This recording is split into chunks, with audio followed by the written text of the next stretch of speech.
시청자 여러분 안녕하세요. 와우넷 스페셜 박나연입니다. 2차 세계대전의 명장 더글라스 맥아더는 이 세상에 보장된 것은 아무것도 없으며 오직 기회만 있을 뿐이다 라는 말을 남겼는데요. 아무리 좋은 기회가 찾아오더라도 준비되지 않은 사람에게 기회는 그저 시험에 불과할 겁니다.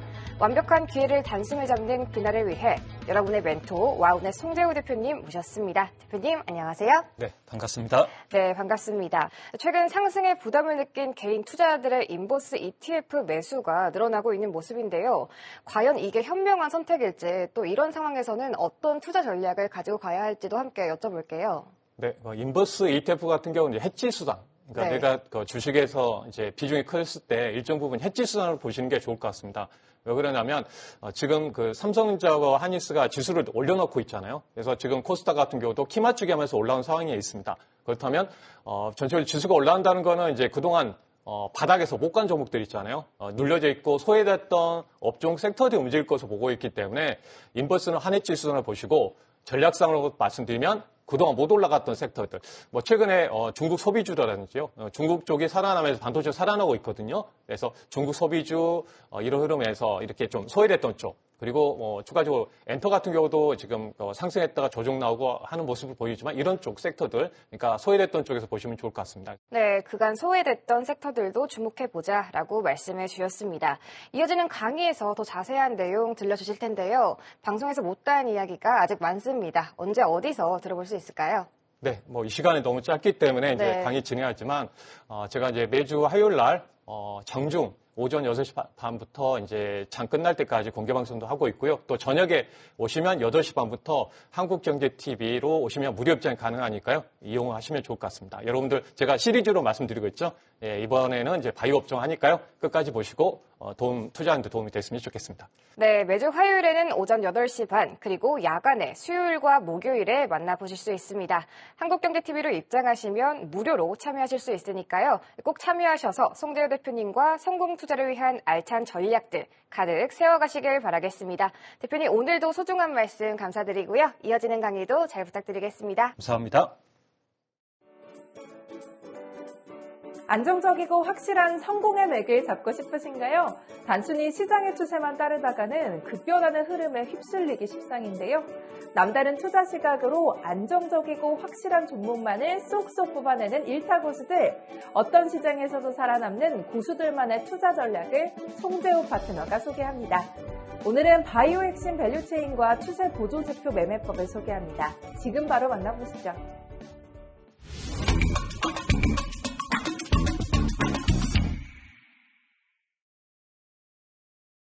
안녕하세요. 네, 반갑습니다. 송재우 파트너입니다. 이 시간 일타구세 매매 특강 네 번째 시간을 좀 준비하게 됐는데요. 네, 그동안은 제가 업종과 섹터에 있어서 밸류체인에 대한 부분을 상당히 강조를 많이 해드렸습니다. 그래서 업종과 섹터에 대해서 시리즈로 말씀드리고 그 포인트에서 여러분께 매매에 활용할 수 있는 매매 기법을 두 가지 컨셉으로서 시리즈를 하고 있는데요. 네, 오늘은 이제 추가적으로 이제 바이오 핵심 밸류체인을 좀 준비했습니다. 그리고 추세 보조지표 매매법. 그러니까 첫 번째는 제가 반도체의 핵심 밸류체인을 알려드렸습니다. 그래서 최근에 그때 제가 말씀드렸던 게 이제 전공정의 밸류체인은 이제 그다음 후속으로 말씀드렸는데 그동안 이제 시간을 두고 보니까 이 전공정 소부장 기업들이 상당히 주도해 나가는 모습 보였었거든요. 그러니까 우리가 미리미리 이런 밸류체인을 준비해 놓는다면 투자하는 데 상당히 좋을 것 같습니다. 그래서 그런 이제 어떤 흐름을 가지고 준비했으니까 이 시간에 바이오 관련해서 마찬가지입니다. 앞으로 바이오에 대한 투자하는 데서 업종과 종목에 대한 이해도를 높여놓으시면 여러분들이 실질적으로 바이오를 보는 눈을 어떻게 볼 수 있는 능력을 키울 수 있다고 이렇게 한번 말씀드리고요. 여기에 또 오늘 같은 경우 이제 추세 보조지표까지 더해져서 우리가 실질적으로 이전에 이동평균선, 캔들, 그리고 거래량을 동반한 세 가지 시리즈를 해드렸고 오늘은 또 추가적으로 추세 보조지표. 전체적으로 우리가 다 여러 어떤 이제 포인트를 가지고 추세에 매매하는 방법에 대해서 알려줄 텐데요. 그 전까지 연결해서 말씀드리도록 하겠습니다. 네, 컨셉은 아까 말씀드렸으니까 기본적인 분석과 이제 기술적 분석, 모멘텀 있는 종목들을 엄선해서 좋은 매수 자리 또 그 종목을 이제 매모하는 게 핵심적인 포인트의 이 교육의 어떤 특징이라는 말씀 좀 드리고요. 네, 저는 물론 이제 시장에서 지금 보니까 이제 미국의 첨단과 공급망에 따라서 상당히 시장이 주도해 나가는 것 같습니다. 결국 우리나라 대기업들의 성장 쪽에 투자를 확대하고 있는데요. 그 부분이 이제 미국하고 맞춰져 있습니다. 지금 AI의 핫한 부분도 마찬가지로 반도체하고 연결되어 있고요. 미국과 연결돼서 가장 많이 소비하는 쪽에서 하나가 바로 자동차입니다. 그리고 미국의 지금 전기차의 어떤 확대 전략에 따라서 IR 법안의 수혜주로서 이제 2차전지 그리고 미국의 많은 이제 빅파마들이 신약 물질을 후보 물질을 찾고 있잖아요. 거기에 따라서 우리나라 기업들이 바이오 기업들이 수혜를 받고 있습니다. 바이오 시밀로도 마찬가지로 위탁 생산을 받고 있기 때문에 바이오도 하나의 미국 첨단망에 상당히 연결되어 있는 섹터라고 보시면 되겠고요. 앞으로 4대 축에 있는 이 산업이 중심에서 이어질 것 같습니다. 거기에 맞춰져 있는 AI 자율주행 로봇, 메타버스 같은 어떤 성장 섹터가 움직인다고 보시면 되겠고요. 이 섹터들이 쉬어갔을 때 경기 민감주들, 뭐 중국 소비주들 이렇게 순환하면서 움직이는 흐름들이 시장에 예상된다는 거 말씀드립니다. 그래서 시장에서 그래도 가장 강력한 상승해 보이는 섹터는 이 안에 있기 때문에 이 부분을 이제 오늘은 이 바이오에 대해서 알려드리도록 하겠습니다. 네, 올해 그 주요 테마를 보게 되면요, 핵심적으로 AI에 대한 테마도 많이 있습니다. 그죠? 네, 있고요. 근데 최근에 3월달 같은 경우에도 이제 바이오 업종군들이 많이 움직였던 것 중에 하나가 아마케가 이제 바로 4월 5일부터 이제 한 10일까지 연결됐기 때문에 미리 거기에 그 참가하는 기업들이 미리 선반이 된 거죠. 그 다음에 6월 초에 또 종양학회가 있습니다. 미국에서. 그래서 5월 31일부터 있기 때문에 또 하나의 모멘텀이 있습니다. 그 중간에 또 조정이 나온다면 또 핫한 어떤 재료들이 나올 수 있다는 점에서 바이오의 어떤 테마로 본다면 이런 이슈가 있습니다. 그러니까 AI의 이벤트도 앞으로 6월달 연결해서 7월달 중간에 이런 흐름들이 계속 앞으로 연결되겠죠. AI. 근데 바이오도 일정들이 있다는 걸 말씀드리고요. 9월달에도 종양학회라든지 당뇨학회 이런 흐름들이 있습니다. 그리고 그렇기 때문에 1년간의 어떤 흐름을 보면 AI하고 바이오에 대한 어떤 모멘텀들이 많이 형성되어 있다는 것을 일정에서 간략하게 한번 말씀드리고요. 네. 일정에서 보니까 이제 우리는 이제 이걸 알아주는 게 좋으면 왜 좋은지 말씀드리냐면 이게 이제 해년마다 열리는 행사이기 때문에 그렇습니다. 단발성이 아니고요. 그래서 1월 달은 이제 JP모건 헬스케어가 있죠. 그러니까 보통 그 바이오 종목들은 미리 선반이 됩니다. 그러니까 1월 달에 학회가 열리잖아요. 그러면 12월 정도에 미리 선반이 됐습니다. 그러니까 바이오는 미리 학회가 열리기 전에 관련해서 참가 기업들이 발표가 있거든요. 그 관련해서 또 거기에 행사에서 중심에 받고 있는 뭐 면역 항암제라든지 또 알츠하이머라든지 뭐 어떤 핵심적인 어떤 신약에 대한 모멘텀이 형성되는 업종과 그 종목들이 움직이기 때문에 거기에 컨센트를 맞춰서 중요합니다. 그래서 1월 달에 가장 큰 행사죠. 우리가 3대 학회라고 하잖아요. JP모건 헬스케어 그리고 4월 달에 미국 아마케가 이제 4월 5일부터 10일까지 그리고 5월 달에 임상 종양학회가 이렇게 있습니다. 그 중요한 부분이죠. 그래서 5월 31일부터 6월 4일 그리고 6월 달에도 이 바이오 USA, 바이오 컨퍼런스가 또 있습니다. 그래서 일정을 한번 적어 놓으시고요. 한번 보신다면 바이오 업종에 관심 있는 분은 일정을 꼭 보시고 그 흐름에 따라서 모멘텀에 따라서 주가가 움직입니다. 그리고 6월달 당뇨 학회가 또 있다는 점을 말씀드리고요. 7월달 같은 경우에도 알츠하이머, 그러니까 실적으로 우리가 그 치매 관련 이런 뇌 관련해서 치료제에 대한 부분도 몰려 있습니다. 7월달에. 그래서 알츠하이머 학회가 7월 28일부터 8월 1일. 그러면 그 전에 7월달 정도에는 또 이 알츠하이머 관련주들이 또 어떻게 주목을 받겠죠. 9월달 같은 경우는 폐암 학회가 있습니다.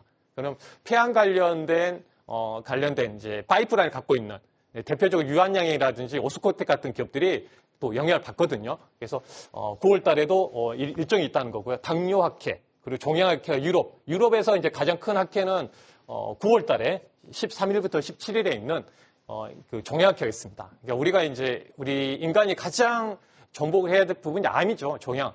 네, 그래서 암 관련돼 있는 학회가 가장 주목을 많이 받습니다. 네, 그리고 10월 달에는 안과 학회 있고요. 또 알츠하이머 학회가 또 연결돼 있습니다. 그리고 11월 달엔 면역 항암 학회가 있기 때문에 스팟으로 움직이는 흐름들이 이어질 것 같습니다. 12월은 이제 내전증 학회가 있습니다. 그래서 아까 말씀드린 대로 이제 그 핵심적인 학회가 하고 연결해 보시면 좋을 것 같고요. 이 일정들 한번 소개해 드려 봅니다. 그리고 이제 중요한 부분이 이제 이런 일정도 있지만 그 학회에서 주목받을 수 있는 그 R&D 바이오 테마가 있겠죠. 그러니까 올해 또 그렇고요. 앞으로 이 테마는 계속 중심에서 있을 겁니다. 왜냐하면 미국의 비트크 기업들이 중요하잖아요. 그 반도체도 마찬가지. AI도 미국의 빅테크 기업들이 뭐 마이크로소프트, 아마존, 뭐 이런 애플 같은 기업들이 AI 쪽에 투자하기 때문에 AI 반도체가 주목받았던 것처럼 빅테크도 마찬가지입니다. 그 시장에서 보면 빅테크 기업들이 어디에 또 신약에 대한 후보 물질을 이렇게 관심 있는지, 그리고 M&A를 하고 인수합병하는지 보면 대표적으로 이제 작년에 핫했던 게 뭡니까? 비만 치료제죠. 비만.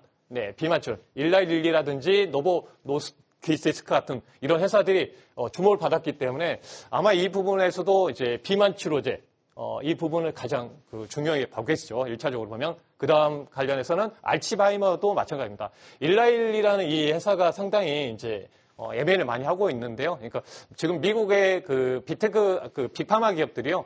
지금 특허가 2027년도부터 이제 2028년도 많이 몰려 있습니다. 그렇게 되면 특허가 끝나면 어떤 현상이 나오냐면 특허가 만료된 신약에 대해서 복제를 하는 회사들이 많겠죠. 대표적으로 센티리온 같은 기업들이 이런 특허가 끝나면 그 약을 가져다가 이제 실적으로 복제해서 임상을 거쳐가지고 판매가 가능합니다. 그런 입장에서 봤을 때 이런 빅파마 기업들은 특허가 끝나기 전에 빨리 새로운 신약을 개발을 해야 되겠죠. 그러기 위해서 시간을 단축하기 위해서는요, 자체적으로 개발하기까지는 10년의 이상의 그 기간이 많이 걸리거든요. 그래서 임상 물질이 2상, 이렇게 3상으로 연결되어 있는 우리나라 그 바이오 기업들을 기술을 통해서 라이센싱 해가지고 임상을 바로 진행할 수 있거든요. 그래서 그런 관점에서 빅파마들이 어디에 관심이 있는지 보시면 일라일리 같은 경우도 보면 알츠하이머에 대한 있습니다. 그러니까 우리가 이제 한번 적어놓으시고 앞으로 시장에서는 비만 그리고 알츠하이머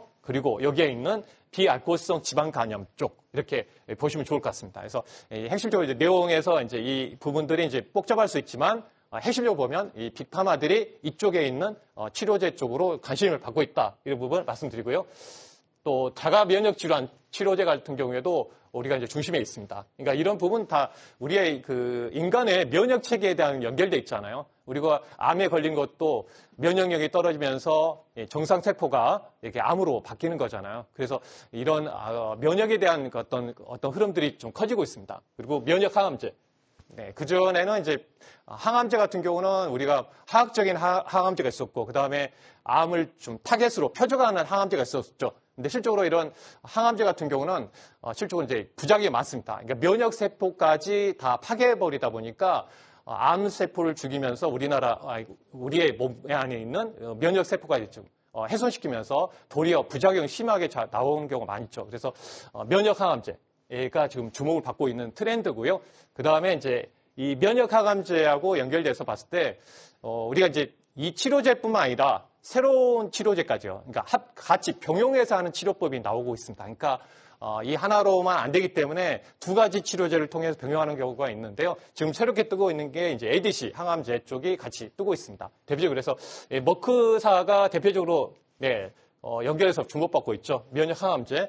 머크사 하게 되면 이제 관련된 기업이 알테오존입니다. 알테오존. 그래서 머크사 같은 경우는 실적으로 키트루스타라는 항암제, 면역 항암제를 세계에서 가장 오랫동안 10년 정도 된 것 같아요. 발표하고 나서 이 키트루타라는 면역 항암제를 버금가는 신약이 지금까지 나오지 않고 있습니다. 그래서 세계에서 50% 이상의 어떤 점유율을 차지하고 있는 회사인데 그동안 이 피하 실적으로 이제 기대하고 있는 게 뭐냐면 피하 주사제. 쉽게 봐서 우리가 보통 이제 우리가 항암 치료 받게 되면 정맥 주사를 받습니다. 누워서 오랫동안 정맥을 통해서 이렇게 치료를 받다 보니까 2시간 정도 이렇게 1시간, 2시간 동안 정맥 주사를 받고 또 부작용도 심합니다. 그렇기 때문에 이 기존에 있는 정맥 주사를 이런 주사제, 실제로 주사를 통해서 간편하게 주사를 놓고 치료받을 수 있는, 그러니까 실제로 이렇게 제형의 변화를 좀 하고 있는데 그게 바로 알테오젠이 그 기술을 갖고 있다 보니까 지금 그 기술에서 머크사가 서로가 이제 기술 이전을 한 거죠. 그래서 이 부분에서 변화가 나타나고 있습니다. 그래서 이런 부분도 한번 말씀드리고요. 그래서 ADC 항암제 대표적인 회사가 바로 네고캠 바이오죠. 그러니까 이런 기업들이 이렇게 트렌드에 맞춰져 있다 보니까 상당히 좋은 모습들 보였습니다. 첫 번째 면역항암제를 한번 체크를 해보도록 하겠습니다. 네, 트렌드를 갖고 있어서 전 세계적으로 탑3의 면역항암제가 보면 아까 머크사, 키트루타가 1등이고요. 그 다음에 오티보라는 회사가 이제 이 로슈의 티센트렉이 3등인데요. 대부분 면역암제에서 이제 작년 2022년 기준으로 보면 382억 불 정도의 어떤 그 매출이었는데 대부분 키트루타가 매출이 210억 달러 정도니까 대부분 이쪽을 차지하고 있고요.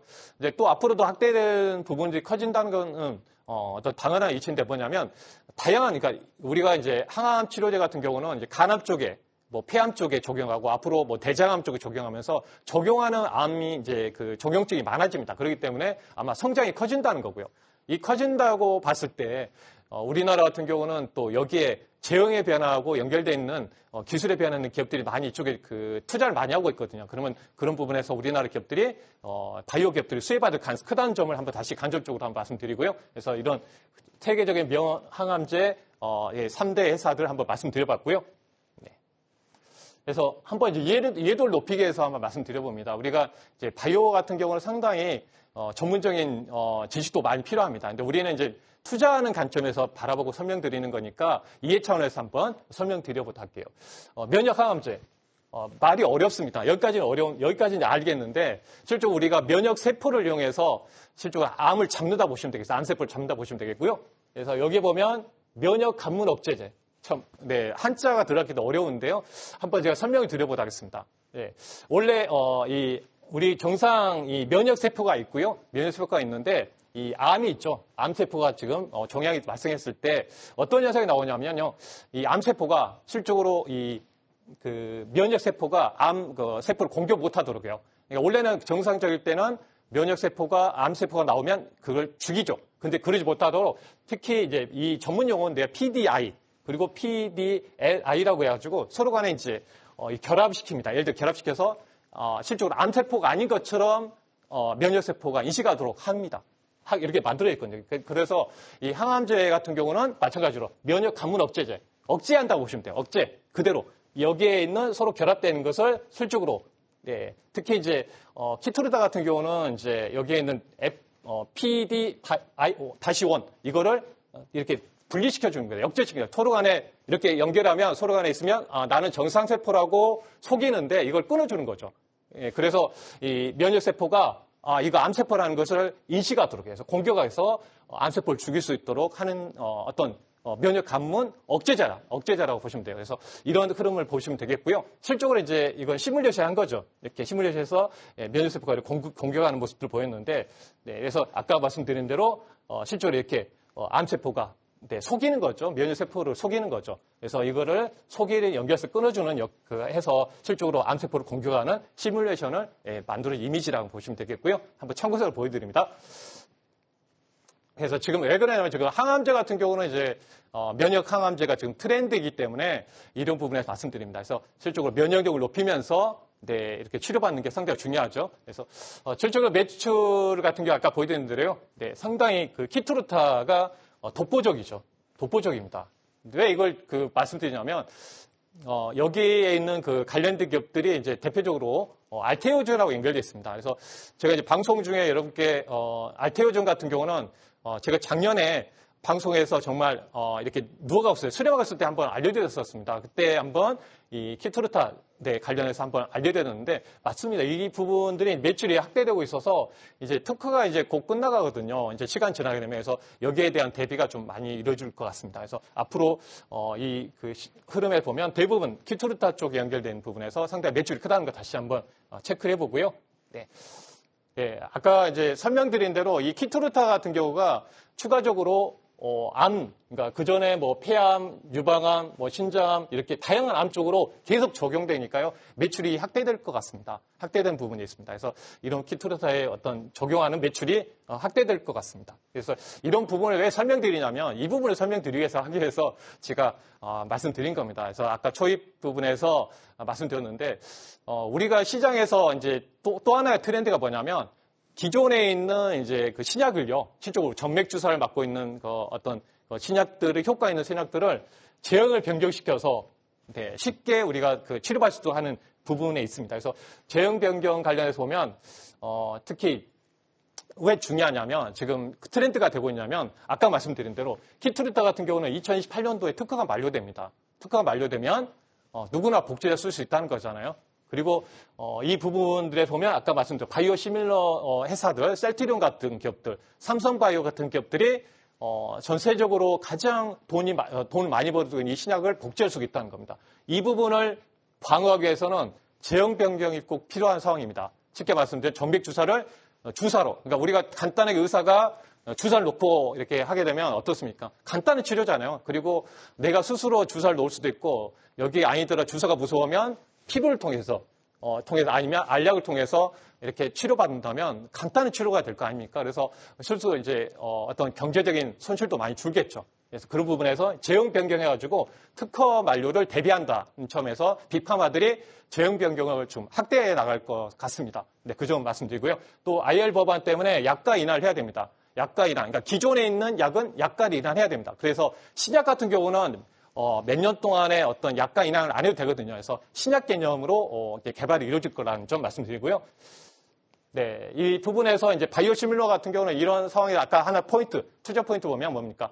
이런 그 역대급 엄청난 돈을 많이 벌어들이는 이 신약의 특허가 만료되면 우리 바이오 시밀러 같은 회사들은 상당히 수혜가 될 것 같습니다. 대표적으로 우리가 삼성 바이오로직스도 마찬가지거든요. 그만큼 그래서 삼성전자 그룹주 같은 경우는 마찬가지로 삼성은 그 바이오 쪽을 항상 챙기고 있죠. 네, 그만큼 바이오 산업이 성장이 이루어질 수밖에 없기 때문에 거기에 맞춰서 하는 것 같습니다. 셀트리온도 마찬가지거든요. 그러니까 셀트리온 이런 그룹주들도 이 이탁 생산 쪽으로 바이오 시밀러 사업을 하고 있기 때문에 또 그 신약을 또 스스로 가져다가 임상을 통해서 FDA 승인을 통해서 공급할 수 있는 어떤 능력을 갖고 있는 회사들이기 때문에 이런 부분에 수혜가 될 것 같습니다. 그리고 최근에 이제 삼성전자제약도 네, 한번 소개해드렸죠. 네, 한번 제가 대박천국 그 일부 시간에 한번 소개해드렸는데 이제 100% 급등이 나왔거든요. 단기간에. 그래서 이 부분에서도 마찬가지로 삼성전자제약도 아일리아. 네, 우리가 안과 쪽입니다. 그러니까 삼성전자제약은 안과 쪽에 그 집중되어 있는 한반변성 치료제 쪽인데 그게 또 유럽이라든지 지금 이제 어떤 독점 계약이 이루어졌죠. 추가적으로 미국하고도 또 일본, 중국 이런 쪽으로 또 이게 독점 계약이 이루어질 가능성이 크다는 점에서 지속적으로 관심 있게 봐야 되겠습니다. 또 종근당, 알테오젠은 뭐 핵심적 기업이니까요. 알테오젠도 있고 작은 기업으로는 바이넥스 같은 기업이 바이오 시밀러 쪽에 연결되어 있습니다. 네. 그리고 이제 병용치료 쪽으로 연결된 부분에서 이제 확대될 걸 보고 있기 때문에 결국 이제 키투르타하고 ADC 이 새로운 이제 트렌드의 흐름들이 이제 주인공들이 확대될 것 같습니다. 그러니까 쉽게 말씀드리면 키투르타 통해 그 추출한 것도 있겠지만 병용화에서 신약끼리 예를 병용에 치료하면 더 효과를 높이는 경우가 많았습니다. 그래서 그 부분에 지금 뜨고 있는 게 뭐냐면 키투리타에다가 ADC가 새롭게 주인공을 뜨고 있습니다. 왜냐하면 부작용이 감소하고 있고요. 유효성이 증가하기 때문에 그런 흐름에서 나타나고 있는 것 같아요. 그래서 최근에 ADC 쪽의 흐름에서 비중이 커지고 있습니다. 그래서 이런 부분을 보게 되면 당연히 이 병용에 대한 부분에서 ADC 관련되어 있는 기업들 중심에서 주목을 많이 받을 것 같습니다. 그래서 ADC 항체 약물 쪽의 집합적으로 보게 되면 최근에 실질적으로 이제 보시면 여기에요. 이제 신약들 한번 보니까 더 어려운 이제 그 글자 있으니까 포인트만 말려드리면 최근 15개 정도의 ADC 약물을 통해서 그 FDA 승인을 받고 있고요. 거기에 100개 이상의 파이프라인이 임상 단계에 있습니다. 그러면 ADC의 기술을 요하는 어떤 파이프라인이 확대되고 있기 때문에 여기 보신 대로 타입별로 보면 대부분 ADC 기술을 가지고 들어가고 있습니다. 그러면 대표적으로 네오켄 바이오 같은 회사가 이제 대표적인 ADC 관련된 기업이잖아요. 그래서 그 네오켄 바이오가 그래서 가장 라이센스의 어떤 규모에 보면 탑5에 들어가고 있습니다. 그러니까 라이센스 아웃에 대한 부분들이 상당히 커지고 있기 때문에 만약에 나중에 성공 여부에 따라서 계약금의 마일스톤이 유입되면 실적이 좋아지겠죠. 그래서 핵심적인 기업은 이제 네오켄 바이오가 좀 수혜가 될 수 있는 점을 다시 한번 말씀드려봅니다. 그래서 아까 말씀드렸죠. 네오켄 바이오가 ADC 기술 이전만 하더라도 71억 불 정도 흐름들 보이고 있습니다. 꾸준하게 계약을 한 거 보면 이렇게 작년에도 12월 달에도 그리고 1년에 한 번씩 좀 크게 이 계약권을 한번 터뜨리고 있는 것 같습니다. 그래서 핵심적으로 이제 네오켄 바이오가 수혜받고 있다는 점을 한번 말씀 좀 드리고요. 또 추가적으로 비만 치료제 쪽 연결이 있습니다. 그래서 비만 치료제 같은 경우 보면 네, 특히 이제 앞으로 트렌드의 비만 치료 보게 되면요. 체계적으로 보면 이제 그 한미약품이 지금 가장 이제 앞서고 있죠. 우리나라 관련해서. 그래서 한번 우리가 관련된 기업들을 한번 우리가 알아주시면 좋을 것 같아서 핵심적으로 제가 바이오 밸류체인, 그러니까 핵심 밸류체인에 돼 있는 기업들을 지금 알려드리고 있습니다. 그래서 첫 번째 한미약품이 실질적으로 이제 관련해서 임상 상상 진행하고 있다는 점 말씀 좀 드리겠고요. 그 다음에 동아IST가 지금 SC라는 게 뭐냐면 SC가 피하 주사를 줄인 말입니다. 실질적으로 주사를 통해서 이렇게 투입하는. 그러니까 우리가 이제 그 아까 핵심적으로 이제 다 연결을 못했지만 우리가 정맥 주사를 실질적으로 주사라든지 그리고 이걸 알약이라든지 피부를 통해서 이렇게 제형 변화하는 게 지금 트렌드입니다. 네, 시장 변화. 그래서 제형의 변화가 바로 SC입니다. 네, 그래서 이런 부분이 있고요. 대웅제약도 마찬가지로 패치, 니트 패치라는 게 맞습니까? 피부에 딱 붙여서 이렇게 고통 없이 주사를 또 싫어하시는 분도 계실 거 아니에요. 그래서 이렇게 패치를 통해 가지고 네, 또 추가적으로 치료받을 수 있도록 하는 겁니다. 그래서 보시면 대웅제약, 동아이스틱, 또 대원제약, 일동제약, 네, 그리고 올릭스 같은 기업들. 그러니까 이런 기업들이 만약에 비반 치료제가 다시 부각되면은 주목을 받을 수가 있다는 말씀드립니다. 그래서 일동제약은 경구용, 네, 알약이겠죠. 그래서 대부분 이제 SC는 말씀드렸죠. 네, 주사제 통해서 한다는 거 말씀드립니다. 네. 그리고 또 추가로 보면 이제 페트론이 이제 한번 핫하게 움직였었죠. 그 부분에서 한 달에 한 번씩 예, 이렇게 임상을 통해서 지금 하고 있는데요.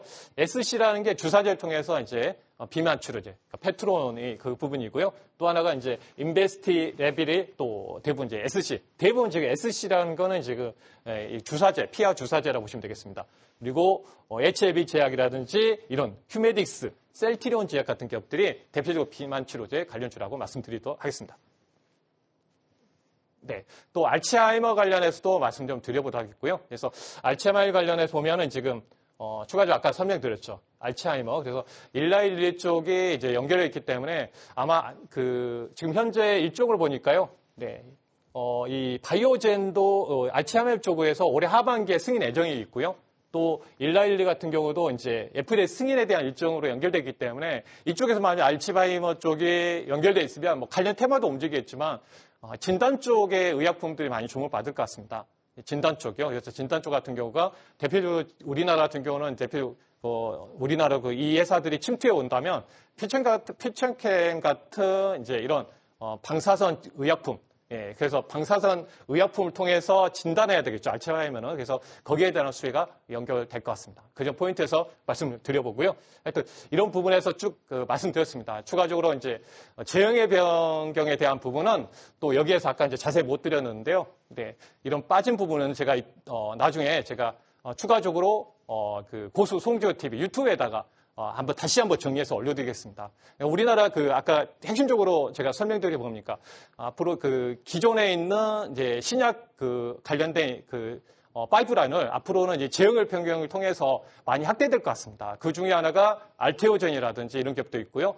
그리고 삼청단 제약이라든지 많은 ABL 바이오, 추가적으로 이런 셀티리온도 마찬가지입니다. 그래서 셀티리온 같은 경우도 마찬가지로 셀티리온도 지금 nem시마, SC, 그러니까 nem시마 제품이 팔리고 있죠. 그러니까 nem시마에 관련된 제품을 SC, 바로 피하 주사제로 미국에 이제 승인해서 연결해서 본격적으로 올해부터 내년에 매출로 반영될 것 같습니다. 그래서 대표적으로 셀티리온도 제형의 변경을 통해서 확대한다는 점을 말씀드려보도록 하겠습니다. 그래서 추가적인 부분은 제가 유튜브에다가 또 올려놓을 테니까 참고해서 보시면 좋을 것 같습니다.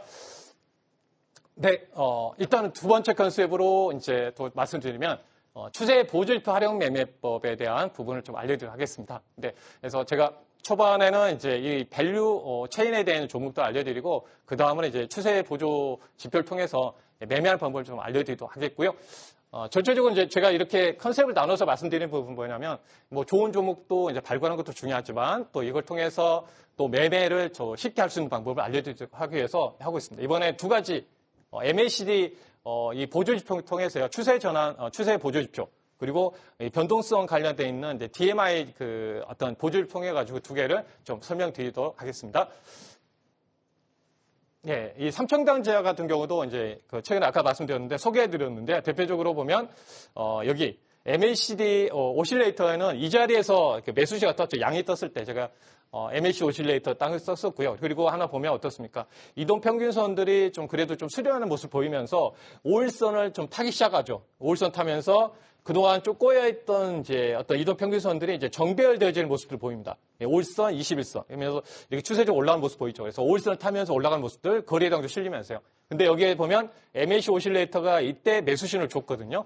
그리고 DMI가 이때 두 번째에서 매수신을 줬습니다. 그러니까 실질적으로 이제 아까 그 뭐 이동평균선, 거래량, 뭐 캔들 여러 가지 보지만 이제 보조지표상은 이걸 좀 더 촘촘하게 우리가 판단하는데 촘촘하게 보조해서 보는 지표라고 보시면 좋을 것 같습니다. 그래서 두 가지 신호에서 매수 신호가 떴는데요. 네, 뜨고 나서 보통 이런 상승 흐름을 보였습니다. 그래서 보통 제가 방송에서 이 보조지표를 많이 설명을 드렸는데 대부분 포인트를 잡아서 드렸을 때 이 두 가지를 좀 이용을 했습니다. 그래서 MACD하고 이제 그 MACD 오실레이터를 두 가지를 한번 설명을 드려보도록 하겠고요. 네, 핵심적인 부분만 말씀드리도록 하겠습니다. MACD는 이제 활용하는 방법에 대한 어떤 개념 정리해보면, 실질적으로 말씀드리면, 네, 단기 이동 평균선과 장기 이동 평균선. 우리가 주식은 이제 수렴과 확산이잖아요. 수렴하게 되면 이제 실질적으로 이렇게 주식이요, 이제 쭉 그동안 조정 보이다가 이렇게 이격이 벌어지면서 모아지게 되면 확산하려고 합니다. 멀어지려고 하고요. 또 멀어지면 또 모아지려고 하는 모습들 보입니다. 네, 그걸 이용한다 보시면 돼요. 그래서 수렴과 확산을 이용하는 거죠. 확산할 때는 팔아야 되고요. 수렴할 때는 또 그 매수 기회로 활용하시면 돼요. 그래서 우리가 이동평균선보다 좀 더 빨리, 네, 좀 흐름을 보기 위해서 만들어진 지표라고 보시면 좋을 것 같습니다. 그래서 이 특성을 이용한다 보시면 되겠고, 앞자를 따가지고 여기 보면 이동, 네, 평균, 이죠. 수렴과 확산을 이동 평균한 거라고 보시면 되겠습니다. 네, 이 보지표. 그래서 우리가 이제 알아둘 그 지표상에 보면 이제 MACD 곡선이 있고요. 그 시그널 곡선이 있거든요. 그러니까 뭐 기본은 우리가 이제 설정에 들어가 보면 뭐 핸드폰도 이 기능이 다 있습니다. 스마트폰에도 여러분들 그 모바일 트레이딩 그 서비스에도 가능하고요. 그 여러분도 HTS 홈 트레이딩 시스템에도 다 들어가 있거든요. MACD 곡선. 이제 기본이 뭐 11일 기본으로 되어 있습니다. 여러분들이 나중에 해보면 이제 민감도에 따라서 네, 5로 수정할 수도 있겠죠. 그러니까 실제로 보면 MACD 곡선을 견정해드리면 단기 이동 평균선을 장기 이동 평균선 값을 이제 실적으로 뺀 겁니다. 뺀 거라고 보시면 돼요. 그러니까 실적으로 12일 동안 단기 평균선 평균이고요. 평균이라고 했죠. 우리가 평균선은 뭡니까? 매일매일 주가가 변하면 그만큼 이제 평균적으로 보는 거죠. 그래서 MACD 곡선은 값은 장기로 뺐을 때 어떻습니까? 한번 개념해 보면요. 이전에 장기적인 이제 26일선을 기본으로 이제 세팅되어 있거든요. 26일 동안의 어떤 평균 가격하고 최근에 12일 동안 가격이 2에 있으면은 네, 플러스가 되겠죠. 플러스겠죠. 그러면 최근에 평균을 봤을 때 지금 현재 주가가 상승할 수 있는 흐름들이 가능성을 표시해준다고 보시면 되겠고요. MACD 곡선은 이렇게 표시됩니다. 단기도 평균선과 장기평 뺐을 때 그 값을 표시한 거고요. 시그널 곡선이 있거든요. 네, 9로 이제 그 기본 세팅되어 있는데요. 이것도 수정이 가능합니다. 여러분들이 만약에 숙달되면요. 그래서 9일 동안 MACD 지수의 평균 값을 표시한 겁니다. 이 곡선, 이 MACD 곡선 값이 나올 거 아니에요? 매일매일 변하니까. 그거를 9일 동안, 그러니까 9일 동안 이 관련해서 이제 평균적으로 표시한 거라고 보시면 되겠습니다. 그게 시그널 곡선이라고 보시면 되겠고요. 이걸 어떻게 활용하는지 말씀드리면, 네, 쉽게 말씀드리면 뭐 기준선을 이용하는 법도 있습니다. 그러니까 철저적으로 이 기준선, 만약에 0을 기준으로 한다면 여기에 만약에 이제 MACD 곡선이 기준선 이어갈 수도 있는데 이거 참고적으로 놔주시면 되겠습니다. 제가 활용을 해보니까 네, 가장 좋은 방법은 이제 많이 활용했을 때 방법은 네, 이 부분인 것 같아요. 아까 MACD선하고 시그널선이 있잖아요. 이제 말씀드리면 그래서 이 MACD 곡선이 시그널선, 네, 실적으로 아까 세팅된 게 9일 동안의 이 MACD 곡선이잖아요. 그러니까 결국은 이 현재 평균 가격을 이제 9일 동안 평균 가격을 이제 MACD 곡선이 돌파했을 때가 이제 그 골든 크로스가 되면서 매수 신호로 활용하시면 되고요. 반대로 이 곡선이 이제 시그널선을 이탈할 경우는 주가가 빠지고 있다는 의미가 되겠죠. 그래서 이 매도 신호로 활용할 수가 있습니다. 그래서 포인트로 보면 그래서 시그널선을 이용하는 게 가장 좀 미용하는데 가장 좋은 모습, 그 어떤 활용도가 될 것 같고요. 그래서 실적으로 이제 이 보라색이 시그널 곡선이라 하고 이 빨간선은 이제 MACD 곡선을 했을 때 말씀드렸죠. 여기 돌파했었죠. 시그널 곡선 돌파했을 때 매수 시점. 반대로 네, 하향 돌파해서 아래로 내려오게 되면 매도 시점으로 이제 활용한다고 보시면 되겠습니다. 그래서 실적으로 보니까 이제 이게 매매했을 때 소개했을 때 보면 어떻습니까? 일단은 자세히 보이지 않지만 한 보면 어떻게 여기 빨간 선이 이제 MACD거든요. 빨간 선, 이 초록색이 이제 시그널 선인데 이때가 바로 돌파 시점입니다. 예, 그래서 여기서 이제 돌파시켜 올라가죠. 그때 매수 신호를 주는 모습들이었고요. 이렇게 흐름을 보이다가 반대로 네, 여기에 보면 여기서도 한번 매수 신호가 떴습니다. 네, 돌파했죠. 네, 돌파했었고요. 다시 이 자리는 또 그 하향 돌파하는 모습 보입니다. 빨간 선. 그러니까 시그널 선 밑으로 내려가는 시점이고요. 반대로 다시 MACD 선이 시그널 선을 돌파할 시점. 이 주황 그 녹색 선을 돌파할 시점이 바로 예, 이렇게 강하게 급등의 흐름도 보였습니다. 그러니까 이렇게 활용을 해볼 수가 있는데요. 추가적으로 한번 더 자세히 한번 보여드려 봅니다. 그래서 이따 한번 다시 한번 설명드려 볼게요. 그래서 다이버전스 부분들이 있는데 주가와 MACD 곡선이 다른 방향에 갔을 때 이용한다고 하는데요. 활용하는 부분은 이렇습니다. 실질적으로 아까 그 시그널 그 MACD 곡선이 이제 상승 추세냐, 하락 추세냐 따라서 볼 수가 있습니다. 실제로 우리가 이제 정밀하게 볼 수 있는 방법인데요. 네, 반대로 내려가면은 이제 돌파해서 내려가면 이제 좀 안 좋다는 표시가 되겠습니다. 그래서 이렇게 만약에 MACD 곡선이 이렇게 미리 빠진다, 하락할 때는 미리 신호를 파악할 수가 있겠죠. 우리가 돌파 크로스 이렇게 골드 크로스, 데드 크로스 나오기 전에 파악하기 위해서 하는 방법 중에 하나입니다. 그래서 하락 다이버전스하고 상승 다이버전스를 한번 활용하는 부분들 알려드리도록 해볼게요. 네, 한번 다시 한번 말씀드려보면, 네, 이런 구간이죠. 그래서 아까 말씀드린 추가적으로 한번 다시 앞으로 가보겠습니다. 네, 아까처럼 이런 구간이죠.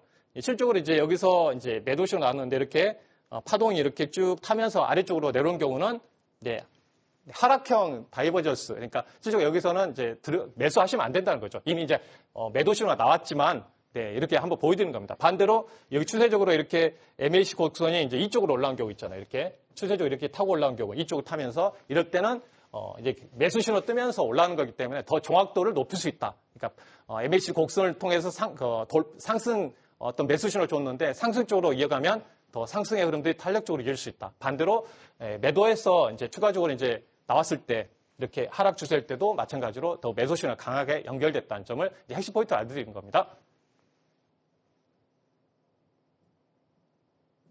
네, 추가적으로 이제 이 지표 이상에서 좀 어려운 부분들이 계시다면, 초보자분들이 계시다면 이제 이 MACD 오실레이터를 통해 가지고 실적으로 이제 막대 그래프로 표시할 수가 있습니다. 그래서 막대 그래프. 그래서 실적으로 이제 MACD 가격하고 시그널 가격을 빼가지고요. 그 이격을 나타낼 수가 있습니다. 그러니까 막대 모양을 나타나면 쉽게 여러분들 보기 편하잖아요. 그래서 아까처럼 이렇게 이격을 통해서 여기에 보면 이 값이 크겠죠. MACD 값이.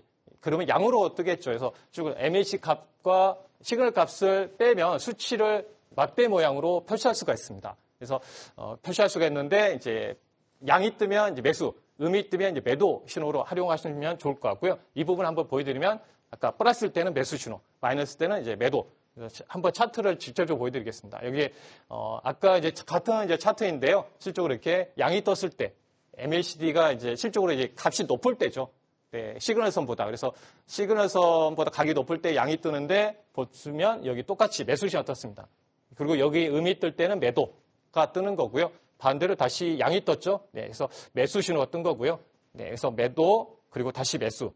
그리고 나서 양이 이렇게 올라온 거 보면 어떻습니까? 강력하게 MACD 곡선이 상당히 강하게 올라가는 모습을 보였었죠. 그래서 이다부터 급등이 나오는 패턴을 보였고요. 추가적으로 이제 보면은 이제 이 관련이 마찬가지입니다. 그래서 우리가 여기서도 네, 양이 뜨면 MACD에서 양이 뜨면서 상당히 이제 강하게 올라오는 모습을 보였습니다. 실제로 이제 같이 보면 좋습니다. 아까 그 전에 배웠던 이동평균선을 양봉이 뜨면서 5일선을 돌파하면서 거래량도 실리면서 MACD도 양으로 뜨면은 네, 이름에서 강력하게 올라온 경우가 많았거든요. 네, 그 포인트로 같이 보셔야 돼요. 그래서 더 보면 더 촘촘하게 보면 도움이 많이 된다는 말씀드리고요.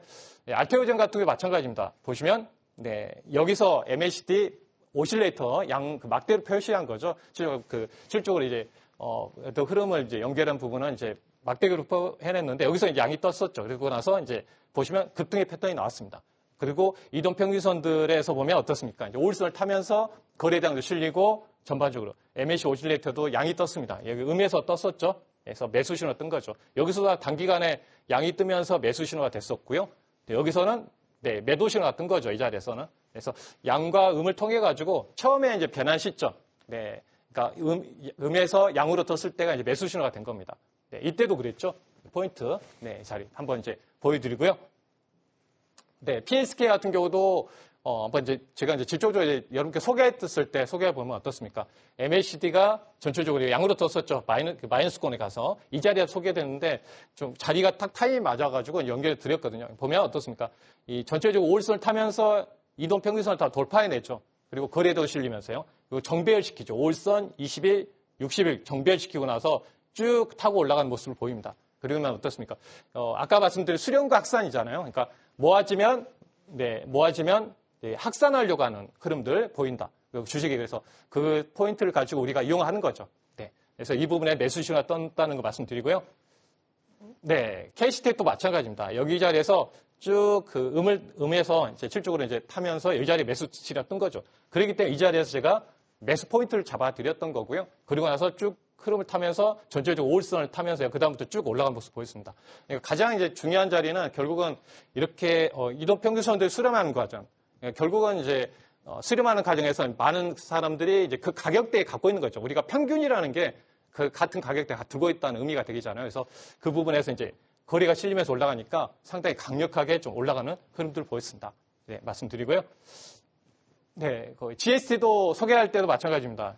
예, 똑같은 자리에 보면 이제 MACD가 네, 음에서 양으로 떴었죠. 이 자리에 매수 신호 떴었고요. 그래서 제일 먼저 그때 한번 소개를 해드렸었고요. 그 다음에 이제 두 번째 자리에서 또 이렇게 행보하다가 추리만 올라가면서 이 자리에서 또 MACD 오실레이터가 양으로 떴거든요. 그러면서 매수진이 떴습니다. 그래서 무조건 이거 보면 안 되고요. 뭐 하락하는 추세보다는 네, 아까 말씀드렸죠. 이동평균선들이 좀 옆으로 수렴하는 과정도 있잖아요. 올라오면서 이렇게 쭉 눌러주면서요. 방향 돌리는 이런 포인트를 보는 게 더 좋겠죠. 예, 그러니까 이동평균선 하락 추세일 때는요. 단기적인 기술적 반등, 인반 나오겠죠. 네, 그런 포인트 보셔야죠. 그래서 제가 말씀드렸죠. 아무 종목이라 보지 마시고요. 네, 우리가 이제 지금 그 밸류체인 종목들을 배우시잖아요.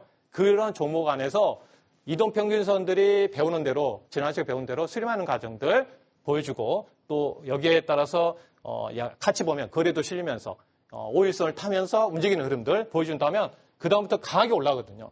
네, 이런 종목 거치고 나서 보면 또 여기에서 단기적으로 올라왔다가 좀 쉬졌지만 다시 매수진이 또 뜨는 모습을 보였죠. 그래서 뜨고 나서 보면 강력하게 그 다음부터 올라갑니다. 그러니까 보통 보면요, 주식은 이제 뭐 여러 가지 상승 패턴 때 보면 네, 물론 단기적 급등 나오는 패턴도 있습니다. 막 상한가 가면서 그러지 않다면 이렇게 보통 보면 어떻습니까? 스물스물하게 파동 타면서 이쪽으로 저점과 어떤 고점과 같이 높아지면서요. 추세로 가다가 마지막에 시세를 내는 거거든요. 그러니까 왜냐하면 여기서부터는 이제 매집하는 거고요. 매집하면서 오르락내리락 하다가 마지막에 시세를 내리기 시작하면서 올라갑니다. 그러니까 이런 패턴을 보면 결국은 수렴하는 과정에서 저점과 높이면 이쪽 올라가면서 그리고 이동평균선들이 네, 정배열돼주고요. 그러니까 종목들은 이제 좀 하락할 때는 역배열돼 있잖아요. 그러니까 언젠가는 정배열되거든요. 그럴 때 만납니다. 이동평균선이 만나겠죠.